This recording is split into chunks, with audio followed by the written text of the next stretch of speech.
संजय सेठ जी। सभापति महोदय, झारखंड के अंदर मॉब लिंचिंग की घटनाएं बहुत तेजी से बढ़ रही हैं और पूरे झारखंड के अंदर दहशत का माहौल है। अभी 5-6 दिन पहले सरस्वती पूजा के विसर्जन के अवसर पर जब विसर्जन का जुलूस निकल रहा था तो एक युवक रुपेश पांडे को खींच के भीड़ ने मार दिया।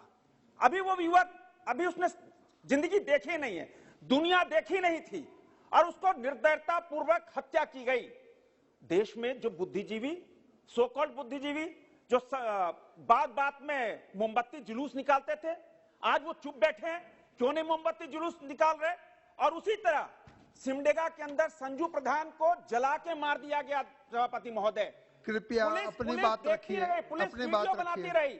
अभी खिलाड़ी में मुकेश सोनी को मार दिया गया। उसी तरह रूपा तिर्की।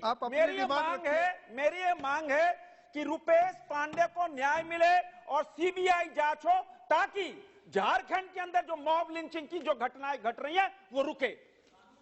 मैं आपके ध्यान में लाना चाहूंगा कि 6 फरवरी को सरस्वती पूजा के मूर्ति विसर्जन के समय झारखंड में सांप्रदायिक भीड़ द्वारा रुपेश पांडे की हत्या कर दी गई।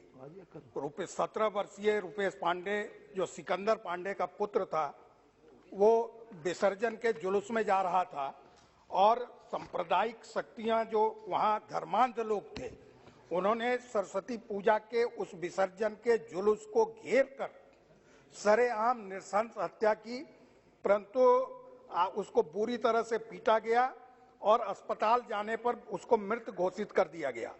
ये हिंसक हमला था, ये मॉब लिंचिंग के अपराध में आता है, लेकिन राज्य सरकार इसको मॉब लिंचिंग से बचाकर तुष्टीकरण के आधार पर इस पूरे घटना को किसी तरह से समाप्त करना चाह रही है। दशहत का ये माहौल था, इस तरह से गुंडागर्दी मचाई गई कि हजारीबाग, गिरिडीह, चतरा, रामगढ़ जो आसपास के जिले हैं, वहां इंटरनेट की सेवाएं ठप कर दी गई।